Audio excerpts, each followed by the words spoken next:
Buenas tardes, bienvenidos de nuevo, queridos oyentes, al observatorio del primero de este año. Bienvenidos nuestros queridos ponentes Mónica y Jorge, luego iré con vosotros. Ahora me voy con Aristóteles para presentar el tema. Aristóteles en la Ética a Nicómaco dice que las diferencias entre los dioses y los hombres son tan grandes que no puede haber amor. Y utiliza para la palabra amor la palabra filía, que es una de las 4 o 5 palabras que tiene el griego para decir amor, que es la que dice compañerismo, solidaridad, amor de hermano, convivencia social. Por ahí va nuestro observatorio.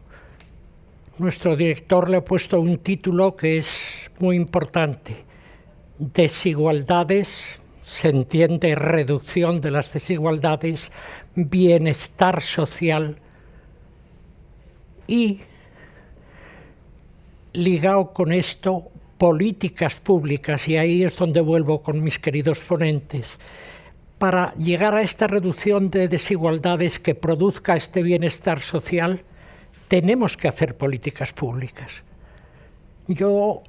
Hemos querido traer aquí a 2 expertos en el tema.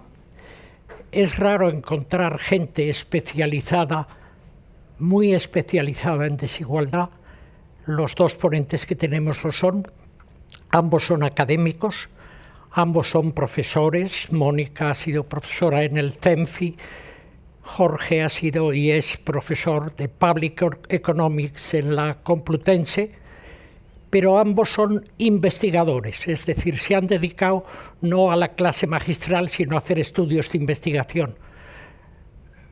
Algunas han tenido premios de joven, como Mónica, que ha tenido 2 premios de investigadora joven. Jorge, no conozco ningún instituto de investigación de prestigio donde no haya estado Jorge. Pertenece sobre todo a FEDE, al BBVA, etcétera. Ahora está por encima en el Instituto Elcano. Y por eso quiero que nos peguemos a los datos. No vamos a decir lo de siempre, hacemos la tarta más grande o la distribuimos mejor, sino vamos a ver evidencias empíricas.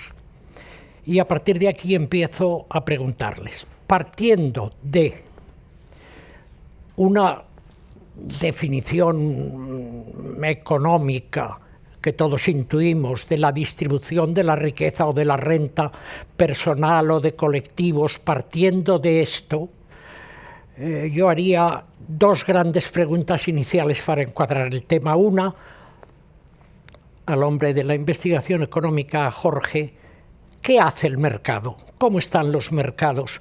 ¿Cómo distribuye el mercado la renta de los hogares? Y a partir de este punto de partida, yo pasaría a hacerle a Mónica una pregunta más incisiva, porque este tema, yo no quiero meterme en charcos, pero es un tema muy polémico.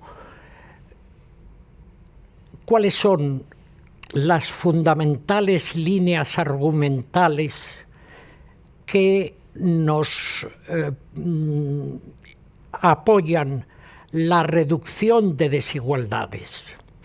Y si hay movimientos en contra, y si hay negacionismos, y si hay una polémica en este tema.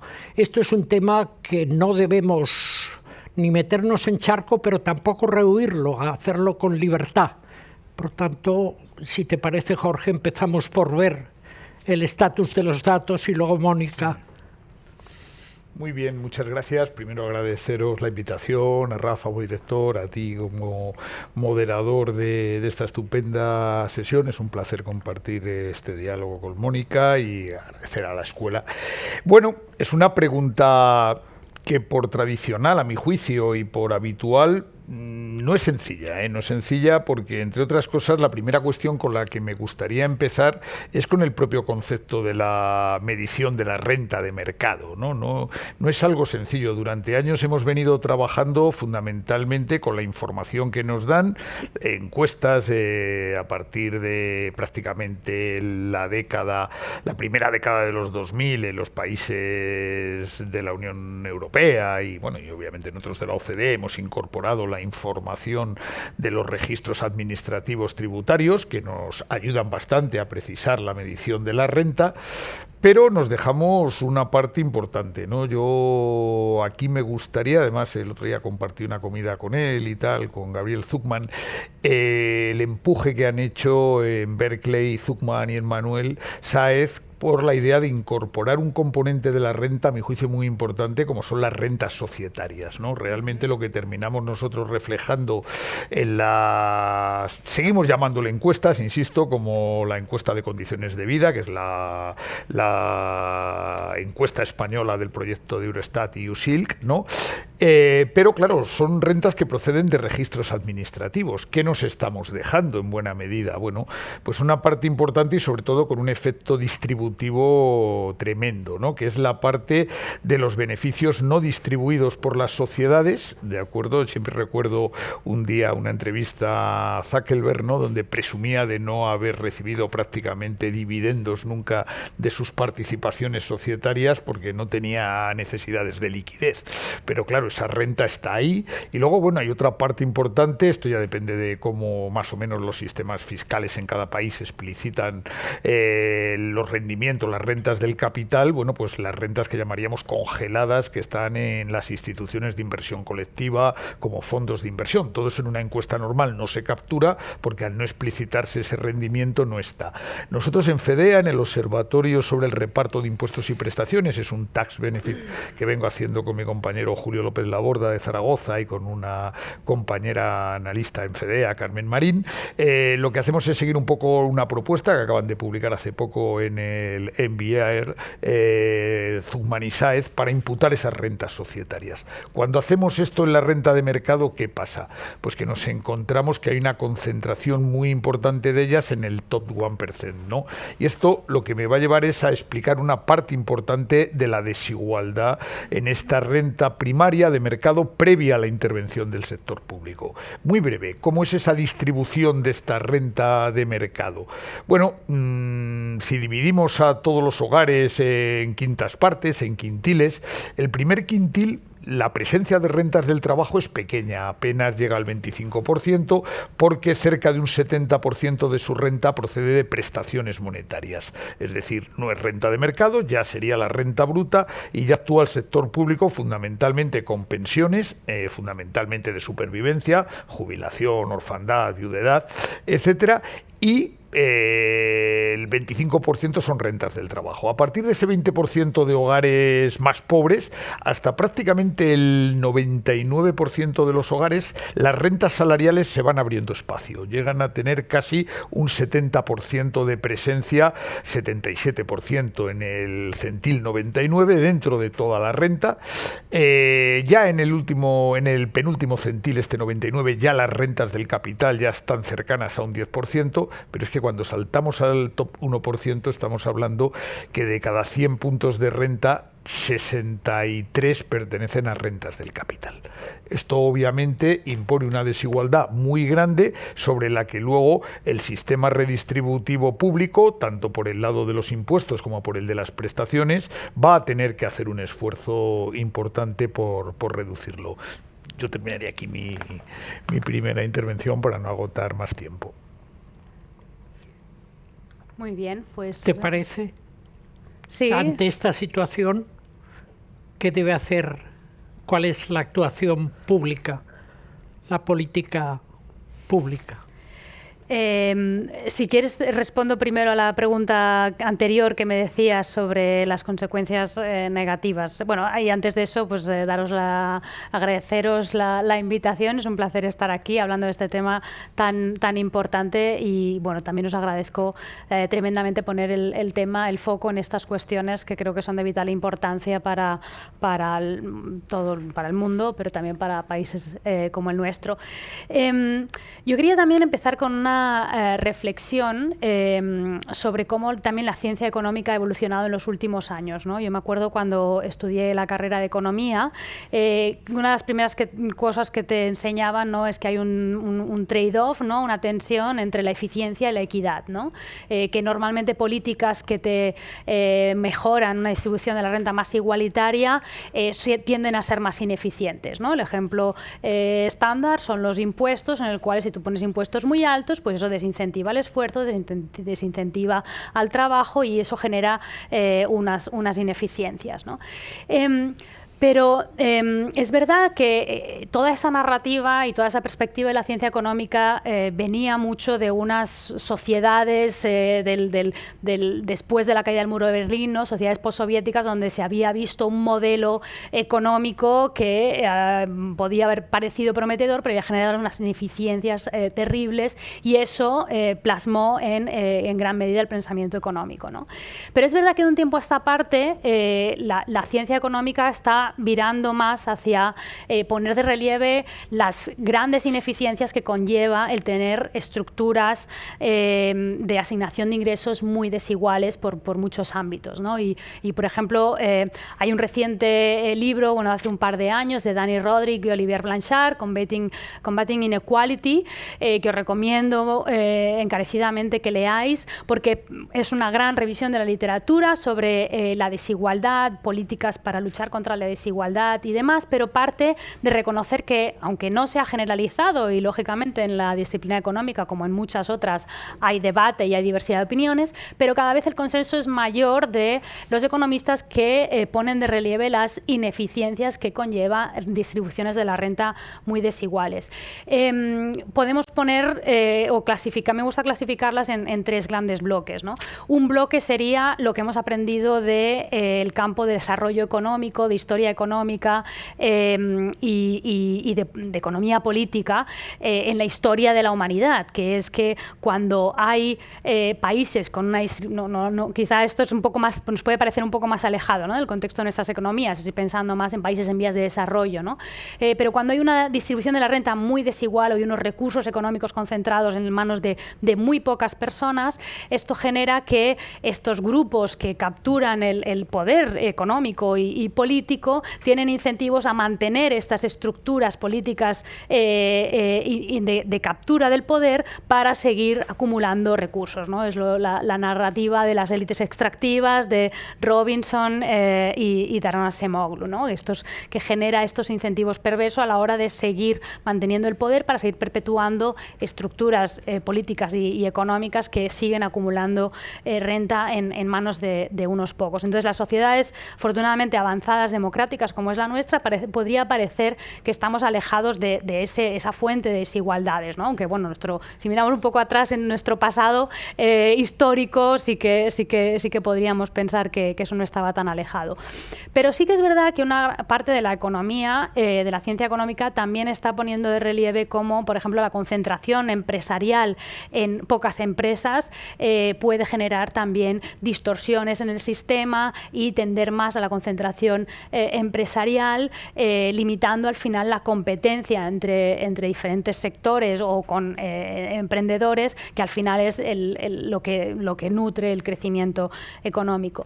Y el tercer bloque potencial de ineficiencias que puede generar la desigualdad, aunque más que la desigualdad, la pobreza, viene también por desarrollos muy recientes en la economía del desarrollo, que es donde yo también he realizado mis investigaciones, que han empezado a prestar más atención en cómo las personas en riesgo de pobreza, en riesgo de vulnerabilidad, su propia condición y su propia situación vital les genera situaciones tanto de estrés como de tener una mentalidad muy de corto plazo que les impide tomar acciones o decisiones que hagan evolucionar y hagan crecer y salir de esa situación de pobreza, ¿no? Entonces yo pongo ejemplos como han puesto Esther Duflo o Abhijit Banerjee, de los típicos ejemplos de familias que están tan centradas en poder llegar al final del día y poder coger recursos para comer, que se les pasa la fecha en la cual tienen que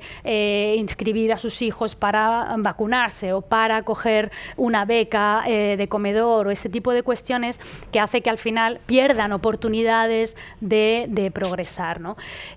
Yo creo que este segundo ámbito, aunque también viene de la economía del desarrollo, se puede pensar que también se puede plasmar en nuestras sociedades, ¿no? Cuando personas están muy en el día a día o creen que aspirar a tener un título universitario es un sueño inalcanzable, pues esto también les desincentiva a realizar esos esfuerzos. Entonces estamos perdiendo todo un potencial de capital humano y crecimiento por no dar oportunidades a estas personas de estos entornos. Ya has hablado del tema de la desigualdad y has hablado del tema de la pobreza. Yo te voy a preguntar con mucha crudeza. Hay gente que dice, el tema de la desigualdad no es nuestro tema es reducir la pobreza. A mí me parece un negacionismo. No lo sé. ¿Qué opinas tú sobre este tema? Bueno, yo creo que en las sociedades avanzadas y en concreto en el contexto de la Unión Europea, claro. En el contexto de la Unión Europea, realmente las medidas de pobreza que tenemos no dejan de ser medidas de pobreza relativa, ¿no? O sea, cuánta gente tiene ingresos por debajo del 60% de la mediana, ¿no? Y eso es lo que llamamos pobreza. Ya en la propia definición y consenso alrededor de esas medidas, lo que estás poniendo de manifiesto es que no quieres tener mucha gente alejada de la mediana, y eso lo que te está diciendo es que lo que nos preocupa al final es la desigualdad, ¿no? ¿Y por qué? Pues esto es un debate casi más filosófico, ¿no?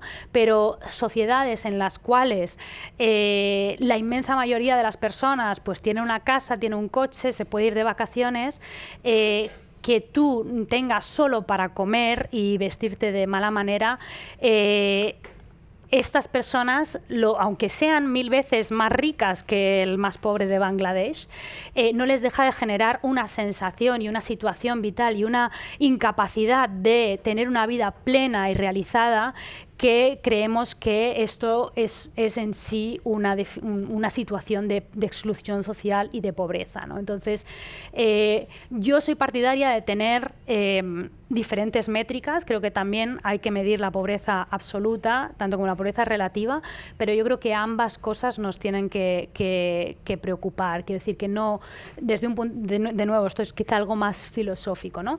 Pero no puede ser que haya sociedades en las que la inmensa mayoría tengan cierto nivel de vida y haya una diferencia tan grande en estándares de vida, porque estas personas, aunque no estén mal, pueden comer, pero su percepción y su sensación y su, al final, satisfacción vital pues es muy reducida, porque están muy lejos de las personas con las que se comparan. Y a partir del tema de mercado que tratabas tú antes y del tema de la desigualdad y de la acción pública sobre este tema, hay una polémica si dónde es mejor influir, si directamente en el mercado para que lleguen las rentas menos desiguales, o la redistribución posmercado, es decir, un viejo debate sobre la predistribución o la redistribución, la igualdad de oportunidades, la regulación de los mercados o redistribuir. No sé si nos puedes dar algunas ideas sobre esto. Sí, Yo, además, cuando planteamos las preguntas, estoy dándole vueltas, realmente es uno de los temas donde yo creo que más nos queda por estudiar, ¿no? Yo realmente me quedo con una frase estupenda, vamos, no es más que una frase, es un párrafo estupendo, bueno, pues de una de las personas que más me han influido a mí en mis estudios en este campo, que fue Tony Atkinson, ¿no? Que murió hace pues relativamente poco, hace unos 7 años, 6 años, y decía una cosa en su último libro, Inequality, What Can Be Done, ¿no? ¿Qué podemos hacer sobre la igualdad? Y decía una cosa muy interesante, ¿no? Porque, y lo que realmente encierra ese debate creo que es una cierta falacia, ¿no? Porque decías, vale, aceptemos la redistribución, aceptemos la predistribución, vamos a utilizar ese nombre que a mí no me gusta demasiado, ¿eh? Pero bueno, es cierto que el sector público, los gobiernos tienen que hacer un esfuerzo importante por tratar que la renta de mercado de alguna manera llegue lo más igual posible, porque desde luego le pedirá un menor esfuerzo al esfuerzo redistributivo sobre los resultados. Claro, pero ¿qué hacemos con la gente a la que no le ha ido bien en la vida? Esa es la historia, lo que planteaba Atkinson, ¿no? Incluso aceptando que puede ser el resultado de malas decisiones, decisiones desinformadas. Es verdad, estoy totalmente de acuerdo con Mónica, ponemos el foco a veces desde países desarrollados, pero claro, cuando hablamos de países como Bangladesh o los africanos, es que estamos hablando de cosas mucho más profundas, de privaciones tremendas, ¿no? De hecho, el enfoque del estudio de la pobreza últimamente pues avanza más por el lado tanto multidimensional como el de las privaciones, etcétera, porque es relevante, más que esa idea exclusiva de la pobreza relativa, de fijar ese umbral y hablar de hogares en riesgo de pobreza, ¿no? Es que a mí a veces digo, riesgo de pobreza realmente es que están sumidos en la pobreza. Entonces Atkinson decía eso, ¿no? Al que le han tocado malas cartas en la baraja, ¿qué hacemos con él? ¿Le dejamos de alguna manera, le abandonamos, si dedicamos todos nuestros esfuerzos a tratar de modificar la renta primaria? Pero es que además esto encierra otra falacia, y es que realmente la regulación en esto no basta. Aquí tendríamos que entroncar pues con el principio de equidad categórica y la propia noción de los bienes preferentes, ¿no? De alguna manera la igualdad de oportunidades, que es lo que se supone que subyace a esa acción para tratar de que las desigualdades de la renta de mercado sean menores, también exige esfuerzo público, fundamentalmente en bienes preferentes como la educación, como la sanidad, como la vivienda, como la protección social. Con lo cual, plantear esto como muevo los recursos de hacer redistribución de resultados ex post a hacerla simplemente ex ante, bueno, pues realmente no es así. También es costosa la redistribución que va dirigida a igualar las rentas de mercado y exige diseños de las políticas públicas muy eficaces. Además, posiblemente, yo creo que aquí es donde la eficiencia del gasto y la eficacia del gasto es más necesaria. Un buen sistema educativo que reduzca el abandono escolar, que permita de alguna manera la incorporación plena a los sectores productivos, más luego una sanidad que garantice, lo hemos visto durante la pandemia de la COVID, la igualdad de condiciones para desarrollar tu vida laboral, y la vivienda. Claro. La vivienda es algo fundamental. De hecho, ahí lo hablaremos luego más adelante. Muchas concepciones alternativas a mi juicio de la desigualdad, y por ejemplo la desigualdad que va entre, no me gusta tampoco exagerarlo, pero entre jóvenes y mayores o retirados, bueno, pues en cierto modo pasa por el papel del sector público con estos bienes preferentes, etcétera, y la vivienda, y esto lo sabemos muy bien en España, es una barrera fundamental que segmenta muchísimo los mercados. Por tanto, creo que hay espacio para ambas redistribuciones. Por supuesto, hay una parte regulatoria sobre mercado de trabajo, sobre mercados financieros, etcétera, que ayudan a que esa desigualdad ex ante, esa desigualdad de la renta de mercado sea menor, pero el papel del sector público, tanto ahí como regulatoriamente con gasto en bienes preferentes, como a posteriori con sus instrumentos redistributivos dirigidos pues sobre todo a prestaciones monetarias y al sistema impositivo del que hablaremos luego, no se puede abandonar. Aparte que hay una endogeneidad, hay un trabajo muy reciente de varios autores en Journal of Economic Inequality donde claramente determinan la endogeneidad, cuando uno ve el problema como un problema dinámico en el tiempo, es decir, no puede uno hacer esa separación pre-post, sino que realmente la desigualdad pre, en cierto modo, vive de los buenos resultados. Claro. Si me permite añadir, porque estoy muy de acuerdo, ¿no? Y esto es algo que también conviene enfatizar, que la ciencia económica también ha evolucionado en los últimos años, ¿no? Que en principio pues había esta idea de vamos a hacer que las intervención la mínima posible en mercados y demás, y va a haber un trickle down economics, ¿no? Que va a beneficiar a todos, va a haber gente que va a acumular muchos recursos, pero luego con impuestos vamos a redistribuir la renta, ¿no? Y estamos viendo que, aunque es necesario tener ese planteamiento hasta cierto punto, pero tiene un recorrido limitado a la hora de reducir la desigualdad, ¿no? Y el trabajo que comentabas de Piketty, Saez y Zucman va justamente ahí, ¿no? A poner en la mesa la gran concentración de la riqueza en muy pocas manos, ¿no? Entonces, se necesitan otras áreas de intervención, ¿no? Como bien comentaba Jorge, promover una mayor inversiones en educación, vivienda, que vas a fomentar esa igualdad de oportunidades y a distribuir las posibilidades que tienen las personas de desarrollarse de manera más igualitaria, es totalmente necesario. Pero también hay otra vía que cada vez también está siendo más reivindicada por algunos autores. Quizá aquí ya hay mucho debate, pero quizás también de esto es lo que se trata en estos foros, que también ante la gran transformación digital y la robotización y el desarrollo de la inteligencia artificial, algunos autores, como por ejemplo Acemoglu y Johnson, en el libro Power and Progress, argumentan que va a ser cada vez más necesario desarrollar intervenciones en la economía, en la estructura de producción, para asegurarse que este progreso es compartido entre empresarios y trabajadores, o que deriva a innovaciones tecnológicas que complementen a los trabajadores y no solo nos ahorren trabajadores, porque si no vamos a llegar a tal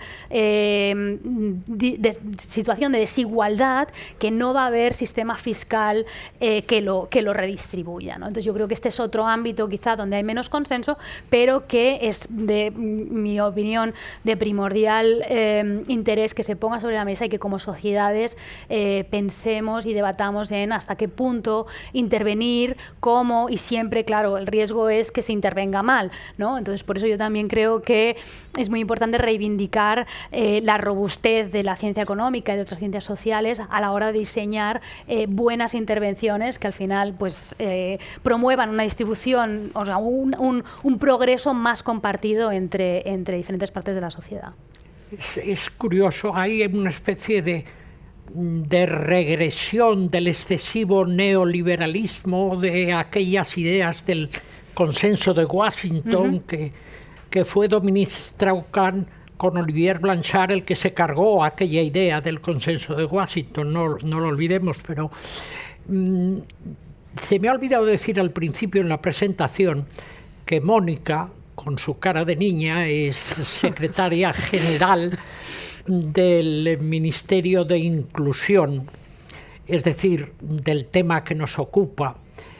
Y a mí me interesaría hacerle una pregunta de fondo teórica, pero muy personal. A veces tenemos la sensación de una gran ineficiencia en el tema redistribución, sea pre o sea post, pero en el tema redistribución de la renta.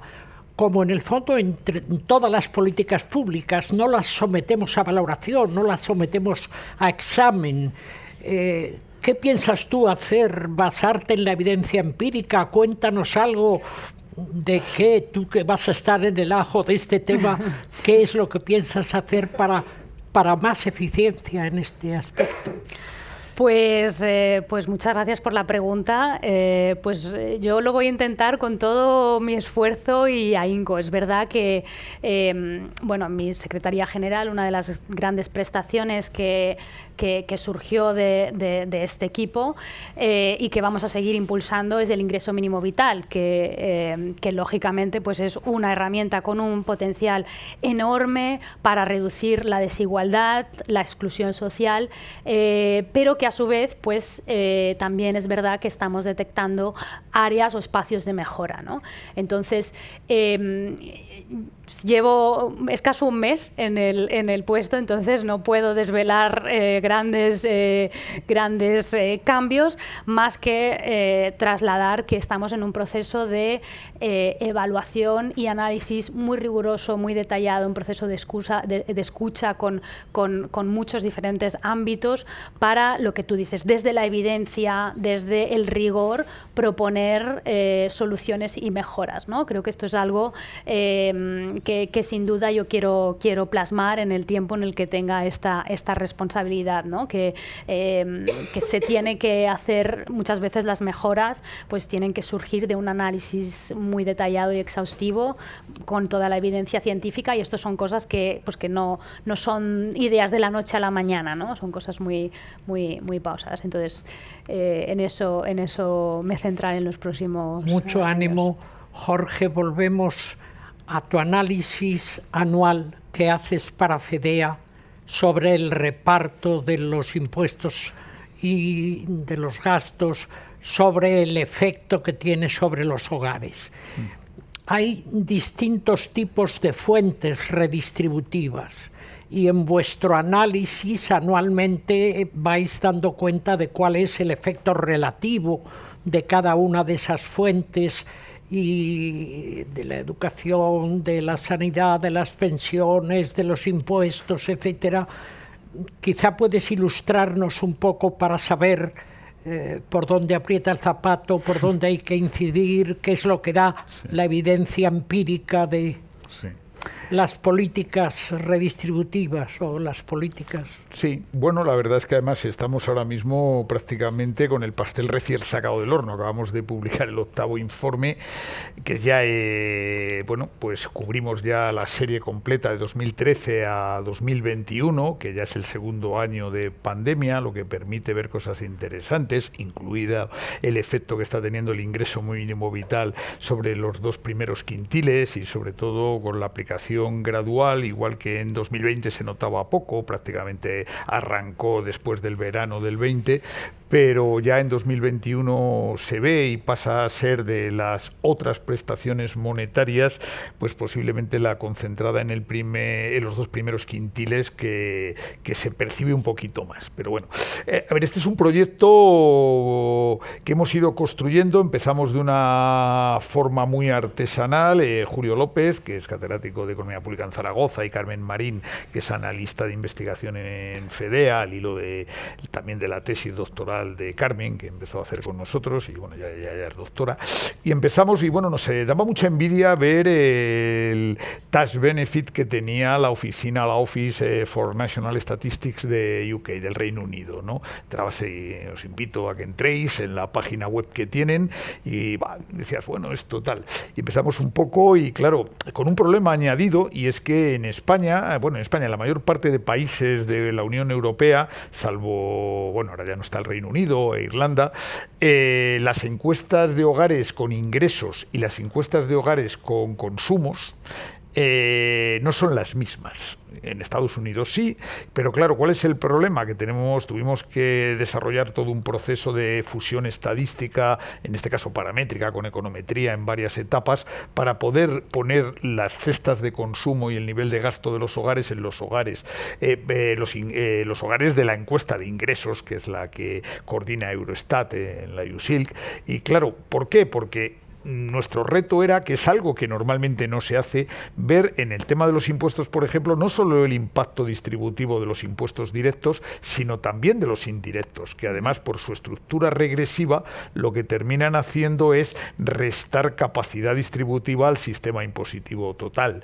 Y luego, por otro lado, algo que normalmente no se incorpora es el efecto distributivo del gasto en especie, fundamentalmente de la educación y la sanidad, que, bueno, esto es una obra artesanal, porque lo hacemos de abajo arriba con todos los datos de IGAE y aprovechando los microdatos que tienen esas encuestas, le imputamos a los hogares en educación por sus usuarios efectivos, en sanidad con un concepto de aseguramiento potencial, porque luego la gente puede ir a un seguro privado, pero tú tienes un aseguramiento potencial, y entonces todo eso nos permite ver, por ceñirme a tu pregunta, qué capacidad tiene, por un lado, el sistema de prestaciones monetarias en sus diferentes categorías, pensiones en todos sus tipos, prestaciones contributivas como la de desempleo, prestaciones no contributivas como las pensiones no contributivas, los subsidios no contributivos de desempleo y otras medidas, incluido el ingreso mínimo vital, por un lado. Con eso logramos analizar el efecto de pasar de la renta de mercado que nosotros llamamos ampliada porque le añadimos los rescates de planes de pensiones privados, de transferencias regulares entre hogares, de indemnizaciones por despido. Con eso tenemos la renta del mercado.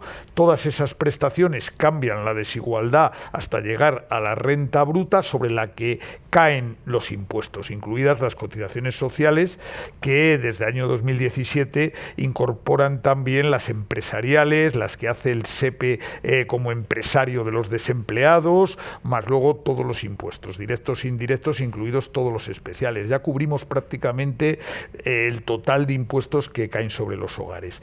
Y sobre esa renta disponible añadimos educación y sanidad. Bueno, pues con todo eso, ¿a qué conclusiones llegamos? Brevemente.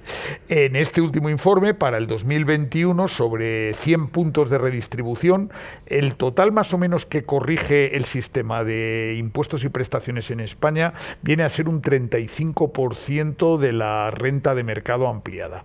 Es decir, en términos de Gini, corregimos el Gini de la renta de mercado ampliada en un 35% para llegar al Gini de la renta disponible extendida por las prestaciones de sanidad y educación.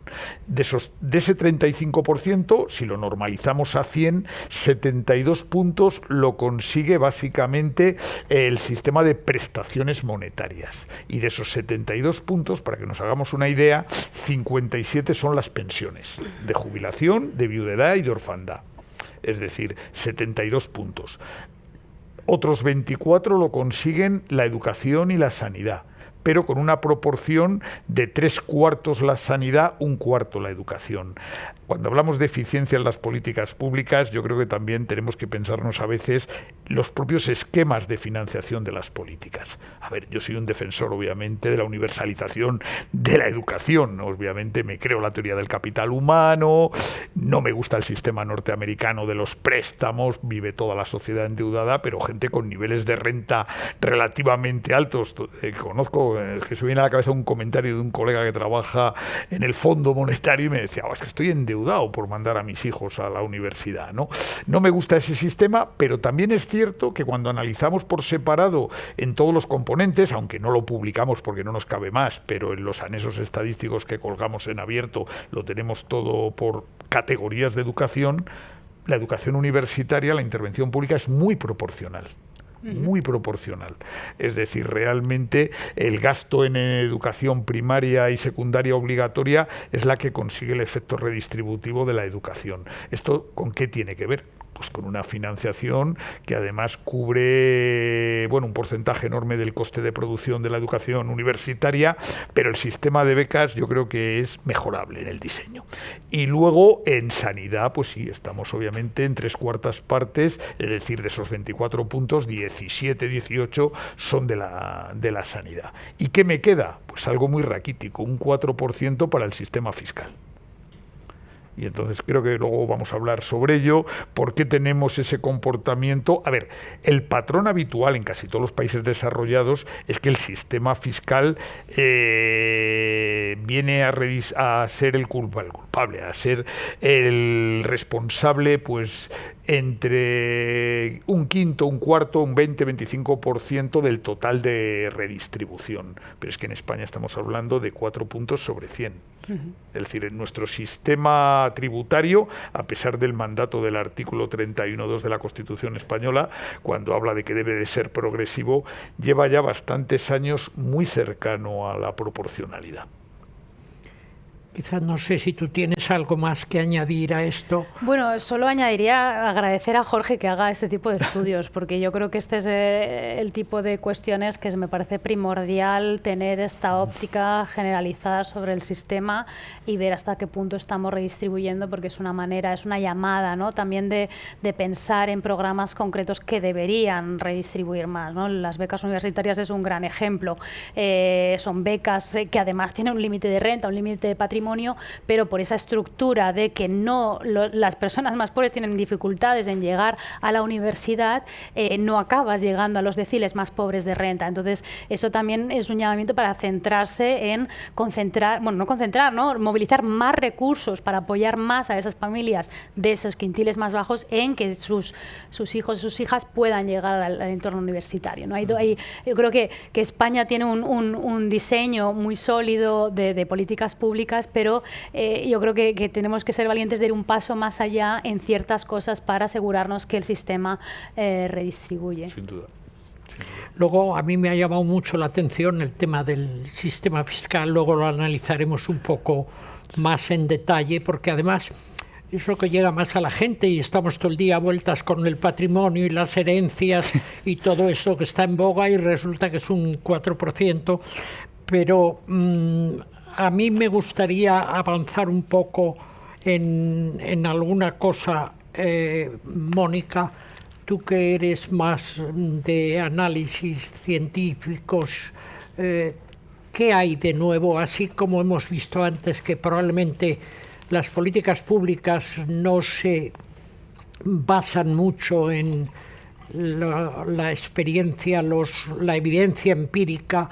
¿Qué aportaciones nuevas hay de los científicos en el ámbito de la desigualdad, más allá de Piketty, el último libro de Piketty o de Milanovic o de todos estos que habéis citado?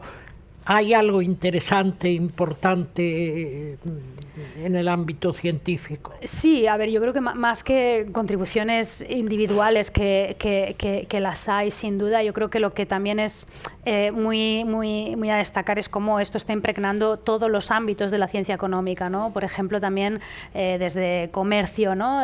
Todo lo que es la literatura de comercio, pues cada vez mira más efectos heterogéneos en el territorio o entre las personas. Entonces yo creo que está, además de contribuciones concretas, está plasmándose en ese enfoque más global, ¿no? Yo quizá te puedo decir dónde me gustaría que hubiese más investigación y mejor, ¿no? Yo creo que, por ejemplo, bueno, luego volveremos a esta visión más de ciclo vital, ¿no? Pero yo creo que muchas veces la política social estamos cada vez acumulando más evidencias que no solo tiene un retorno social, un impacto social en mejorar la vida de las personas, pero también un retorno económico, en el sentido de que personas que conseguimos ayudar y salir de esa situación de exclusión social, pues están más integradas en itinerarios laborales, esas personas luego devengan menos prestaciones, en la literatura de Estados Unidos han mirado mucho cómo la política social hace que las personas ingresen menos en prisión. Entonces, quiero decir que la política social, además de este retorno económico que ya empezamos a medir de manera muy rigurosa, yo creo que tenemos que seguir avanzando en medir todas las externalidades positivas que se generan cuando una persona parte de una situación muy complicada y el Estado le ayuda a encauzar su vida, ¿no? Porque lo podemos ver también con temas de salud mental. Una persona que tiene una mejor salud mental al final es un activo para su comunidad, para ayudar a los demás. Y ese tipo de cuestiones, ¿no? que es mucho más difícil de medir y todavía no sabemos cómo, creo que son externalidades que tendríamos que averiguar cómo captar en nuestras estimaciones transformaciones micro y macroeconómicas, ¿no? Porque muchas veces en los modelos macroeconómicos, cuando hablas de externalidades, pues dices, bueno, estas personas, si les das un incentivo, una ayuda monetaria, tienen menos incentivo a trabajar, lo pones en la coctelera macroeconómica y te dice que esa política es muy negativa a largo plazo porque esas personas desincentivas. Pero dices, bueno, a lo mejor tiene alguna persona desincentivo a trabajar, que tampoco está claro, pero ¿y si le incentiva a ayudar mejor a sus hijos a estudiar y esos niños van a la universidad, o ayudar a sus padres y eso previene quiero decir, es mucho más global, ¿no? Las externalidades positivas que no estamos midiendo en los análisis. Entonces yo creo que eso es algo que la ciencia económica debería intentar avanzar, aunque es difícil. Recordemos que tenemos un auditorio que puede enviar preguntas. Hasta ahora no tengo aquí ninguna pregunta. Yo no sé si en la gente que hay presente queréis hacer alguna pregunta. Rafa, por favor.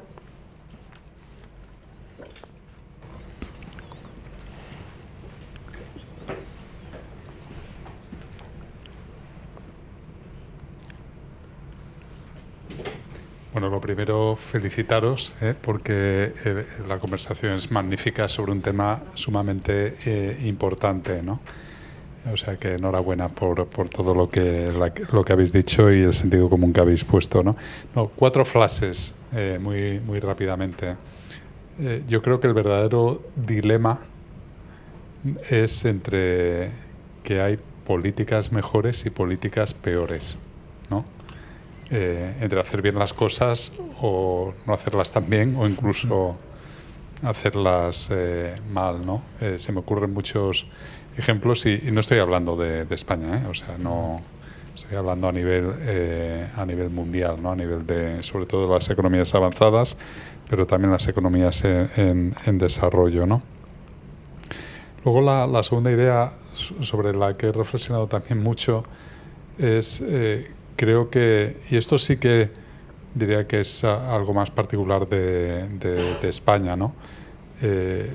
Estando totalmente de acuerdo en que no deberíamos enfrentar, ¿no?, la igualdad de oportunidades, ¿no?, y la predistribución, que a mí tampoco me gusta llamarlo así, prefiero hablar directamente de igualdad de oportunidades frente a la redistribución, que es paliar las consecuencias de la desigualdad cuando es demasiado tarde.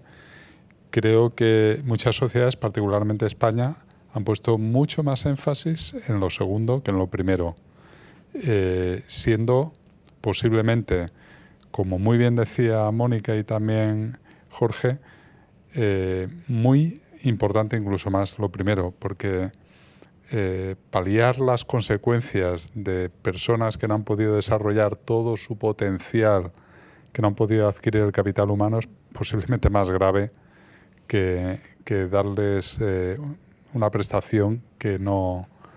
o sea, la idea, ¿no?, de Atkinson de que haya redistribución es porque necesitamos aseguramiento, está bien, ¿no?, pero verdaderamente lo más importante es lo otro, ¿no? Es decir, que no esta idea de Aguillon que tanto hemos escuchado, ¿no?, la cantidad de premios Nobel que hemos desperdiciado por niños que no han podido estudiar, como, ¿no?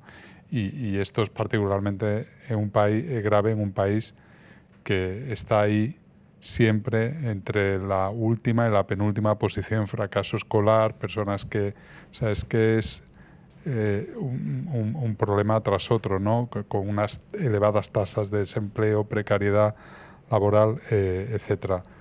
Tercer flash, transparencia en los datos. Creo que tenemos que poner en valor la enorme redistribución que hay en nuestras sociedades y que es muy poco conocida por los ciudadanos.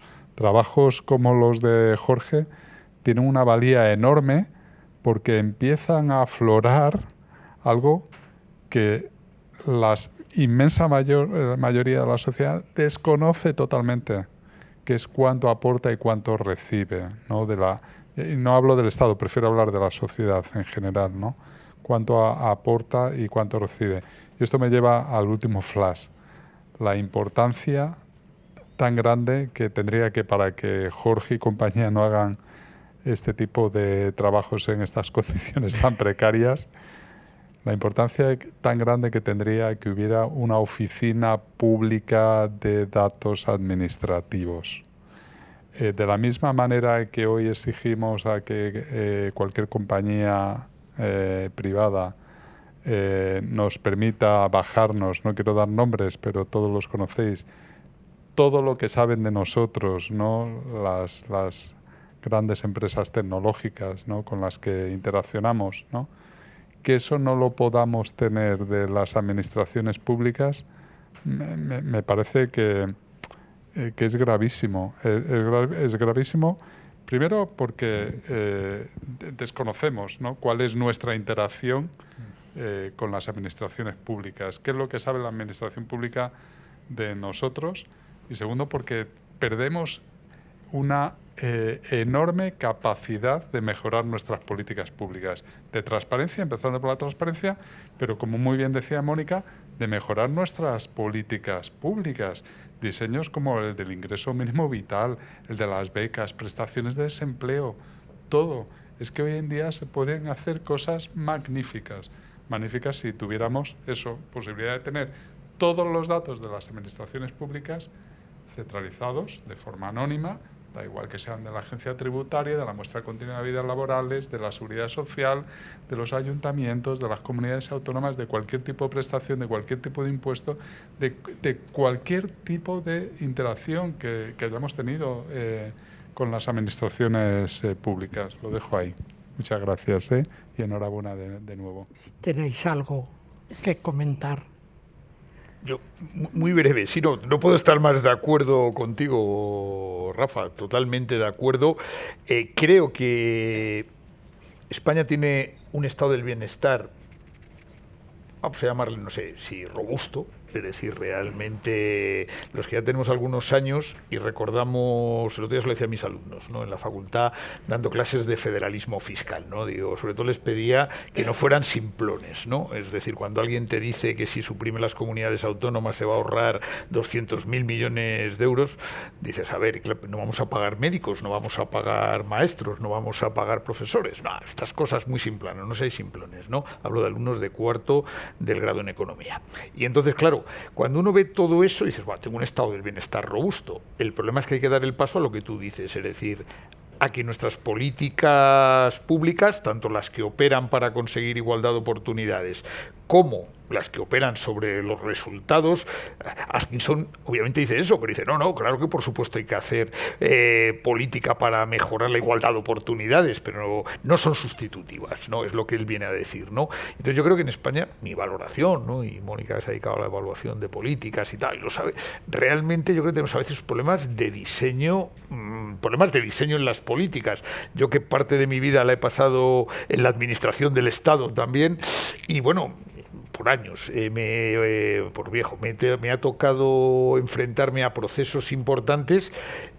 Yo creo que luego no sé muy bien dónde están la grasa, ¿no? Las notches, ¿no? En inglés. No sé dónde está la tierra en el engranaje, porque luego a nivel de iniciativas yo estoy muy contento. Me tiré media pandemia participando en un proyecto y que es una maravilla, que es el nuevo panel de hogares que ha hecho la agencia tributaria. Estuvimos allí en un grupo de trabajo con gente del servicio de estadística de la agencia, del banco, la gente de Olimpia, la gente del INE.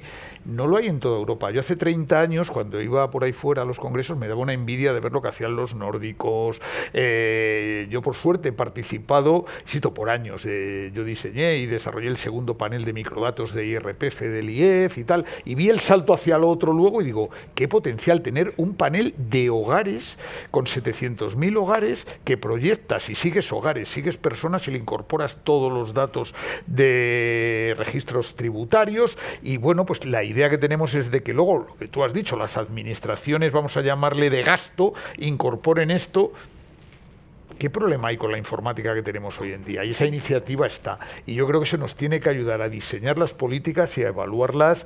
Y bueno, pues te animo muchísimo porque, bueno, sé que se hacen esfuerzos importantes, insisto, y no creo que sea un problema de falta de iniciativa. También estuve en los albores de la creación de la muestra continua de vidas laborales, allí en la calle General Parrillas, intentábamos tal, se diseñó aquello, salió un poco grande, pero bueno, dentro de lo que cabe, creo que España tiene inicios en temas de estos de microdatos estupendos. Lo que pasa es que luego hay cosas que yo, por ejemplo, en la EPA, cada vez que sigo pensando que la EPA no me da los salarios de tal y me sigue dando solamente el decil al que pertenecen, no encuentro, cuando luego en cambio los datos tributarios, anonimizados por supuesto, me dan con céntimos la renta. Entonces, bueno, ¿cómo puedo estudiar las prestaciones de desempleo y mil cosas si la EPA no me da los salarios? Estas cosas que son un poco incomprensibles. Pero... Sí, a ver, yo creo que hay brotes verdes en estos ámbitos, ¿no? Y espero que florezcan y crezcan, y también pues todo mi compromiso y apoyo. Esta semana el Banco de España con el INE, con Seguridad Social, con Trabajo, no han firmado un convenio para transferencia de datos, que se junten competiciones, entonces hay que ver cómo evoluciona, pero sin duda mi compañero del CENFI en mi anterior etapa, Manuel Arellano, decía que un país sin acceso a los datos administrativos en manos de los investigadores, la comunidad científica, es como un hospital sin equipos de resonancia magnética, ¿no? No puedes diagnosticar, no puedes ver a la resolución que necesitas, los problemas, y proponer soluciones si no tienes esos equipos, ¿no? Esa maquinaria, ¿no? Entonces es extremadamente positivo. Y yo quería también enlazar con otra cuestión que decía Rafael, sobre lo importante que es tener estos estudios, estas evaluaciones, para que los ciudadanos sepan todas estas cuestiones, ¿no? Porque creo que es una vacuna contra el escepticismo generalizado de no funciona, son prestaciones que no valen para nada o tal, porque realmente pues tenemos que compaginar el poner en valor el estado del bienestar que tenemos con reconocer que hay aspectos de mejora, pero una cosa no quita la otra, no porque haya cosas que mejorar, no significa que las prestaciones y la estructura que tenemos y el país y esa solidaridad intergeneracional y entre regiones y entre diferentes ciudadanos es un valor que tenemos que seguir potenciando y poner en valor de lo que se ha conseguido. Me alegro mucho de estas aportaciones muy positivas después de la intervención del tercer ponente, Rafael, que me parece muy interesante. Hay una pregunta aquí que hace uno de los oyentes, es el tema de la inmigración en la desigualdad y en la redistribución. Un tema que es especialmente candente, actual. No sé si tenéis algo importante que decir sobre esto. Bueno, es un tema candente. Realmente también estamos viendo como en los últimos meses están llegando una cantidad de inmigrantes destacada a España. Es algo que está en el día a día.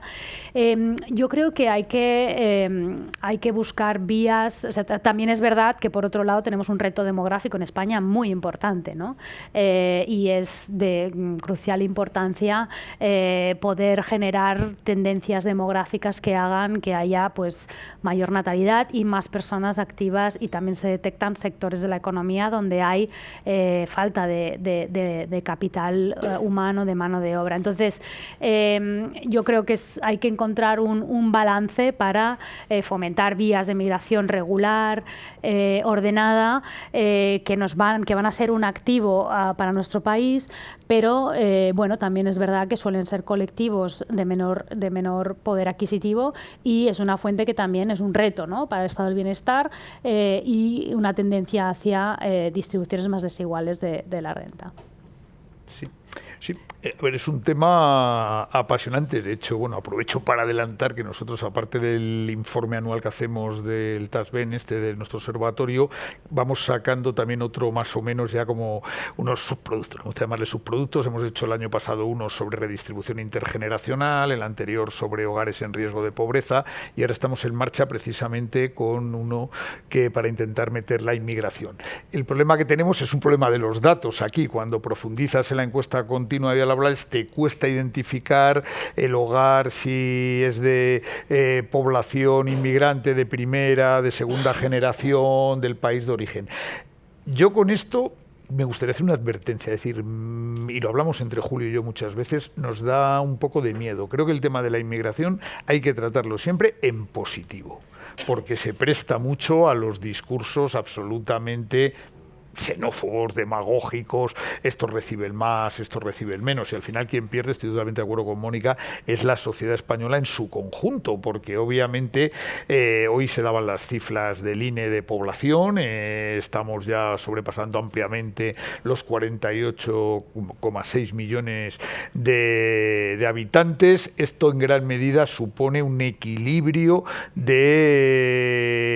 generacional importantísimo, cuanto que veamos contribuciones, prestaciones en el ámbito de pensiones, etcétera, y claro, con un alargamiento de la esperanza de vida fenomenal, no voy a decir no, como el que tenemos, como no nos planteemos este reemplazo, y esto viene de la mano en gran medida de la población, por supuesto en procesos ordenados, etcétera, pero no podemos ver a la población inmigrante como meros perceptores del sistema, porque aportan mucho, Cuando uno empieza a ver cifras en cotizaciones sociales, empieza a ver cifras en IRPF, pero es un tema que hay que tratar con suma delicadeza y siempre en positivo. De hecho, bueno, espero que antes de acabar este año podamos poner en la mesa otro trabajo con esto, y también con artesanía, porque obviamente no tenemos el detalle que nos gustaría tener. Y bueno, ahí sí podéis un poco empujar desde el Ministerio, ya se lo decía Mila antes a tu predecesora, muchas veces creo que estaría muy bien, pero claro, insisto, es un tema a tratar con delicadeza. Y que además que a medio y largo plazo vamos a ser un país que necesite mano de obra extranjera. Esto es indudable, y lo estamos necesitando ahora. ¿Hay alguna pregunta más entre el público? Bien. Lamentable. Sí, ahí. Perdón. Tengo una pregunta. Me gustaría preguntarles qué opinan sobre, se dice muchas veces que la proliferación de discursos como los que ha mencionado antes Jorge, discursos xenófobos o políticamente extremos, que tiene que ver un poco con los perdedores de la globalización, y me gustaría saber qué opinan de la posibilidad de reducir ese tipo de discursos o polarización mediante la predistribución o redistribución, o si creen que se debe más a factores que no son tan económicos y que son más, no sé, filosóficos de alguna manera.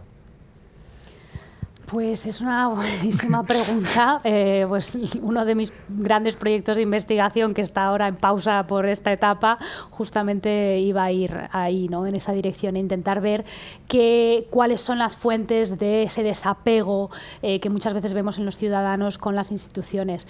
Hay un componente muy procíclico, que esa desafección crece en momentos de crisis. Entonces podías pensar que es bueno, pues que la gente, cuando tiene un shock económico, se queda en desempleo, se vuelve más pesimista, pero es verdad que otra lectura podía ser que se vuelven más digamos, más críticos con la falta de acción protectora del Estado. Entonces hay muy poca investigación que realmente muestre cómo con las políticas sociales se puede prevenir esos procesos de desafección con las instituciones, ¿no? Hay pinceladas aquí y allá, pero es verdad que es un área que yo creo que necesita más estudios. Sí, esa acción protectora del Estado realmente puede prevenir esos procesos o no, o al final es la la proliferación de fake news y de discursos políticos de cierto calado, que al final, por muy buenas las políticas sociales, hay gente que va a seguir cayendo en esos discursos, ¿no? Yo creo que es un área de investigación que está muy activa y creo que es primordial, ¿no? Por eso también, pues lo que decía, ¿no? Poner en valor todos estos estudios que ponen datos y rigor científico en la mesa para combatir ciertas narrativas de que el Estado no funciona, el Estado del bienestar es todo ineficiencias, corrupción. Pues no, hay cosas que sí que funcionan y tenemos que ponerle hincapié para que no se genere, ¿no? esa desafección que vemos que luego pues es tan negativa en muchos ámbitos. Tengo un poco más pues, que añadir. Yo os agradezco mucho. Yo creo que hemos llegado al final. Yo me quedo con la gran curiosidad del tema del sistema fiscal, que nos lo explicaras, porque estamos así. Algo que ha hecho referencia antes Mónica, que es el enfoque del ciclo vital en el tema de la redistribución, y un tema que a mí me preocupa, y es el tema de las contradicciones. Yo, perdonadme una cuestión personal, cuando yo estudié economía, estoy hablando de final de los 50, principio de los 60, es decir, no habíais nacido tú, por supuesto. En aquella época el paradigma económico era crecer con pleno empleo, sostenibilidad de los precios, etc. De entonces acá se han añadido 3 adjetivos al paradigma: crecer con inclusión, digital y sostenible. Hemos hablado aquí de la inclusión, pero ¿y las contradicciones entre inclusión y digital? Es decir, ¿qué pasa con los viejitos? ¿Qué pasa con los que pierden el empleo porque viene lo digital? Y las contradicciones entre la inclusión y la sostenibilidad, parte del conflicto agrícola actual, por lo menos donde empezó en Bruselas. Ahí hay muchos temas que son importantes. Yo os diría, como dicen los periodistas, porque a mí me ha gustado mucho lo positivo vuestro, un titular cada uno o una consecuencia final para terminar esto bien. Mónica. Bueno, yo titular, quizá un mensaje que me gustaría es eso, ¿no? O sea, poner en valor, que los artículos como el de Jorge creo que lo hacen muy bien, poner en valor el estado del bienestar y la acción protectora de la política social es muy importante y no es incompatible con ser críticos y proponer ámbitos de mejora. Sí, yo complementaría esto diciendo que, en línea con lo que ha dicho Rafa Domènech, transparencia e información. Creo que el buen diseño de políticas públicas, las que operan sobre la igualdad de oportunidades, las que operan sobre la redistribución directa, sobre los resultados, o bien con prestaciones o bien con impuestos, requieren análisis riguroso, requieren evaluación. Creo que los esfuerzos, España partía de una posición mala en términos de evaluación durante años, y evaluación sin información y sin datos de calidad y sin grupos de trabajo con expertos, etcétera. Esto es una inversión. Lo de ese centro agencia que ha propuesto Rafa lo firmo mañana. Es decir, este tipo de cosas al final tienen mejores políticas y sobre todo difusión de los resultados para que la sociedad esté más informada. Las fake news son lo que son, pero la gente compra ciertas cosas cuando carece de información. Es mi sensación. Pues agradecemos muchísimo todo lo que hemos aprendido y nos quedamos con estos 2 mensajes positivos del bienestar y del esfuerzo para conseguirlo. Muchas gracias a todos.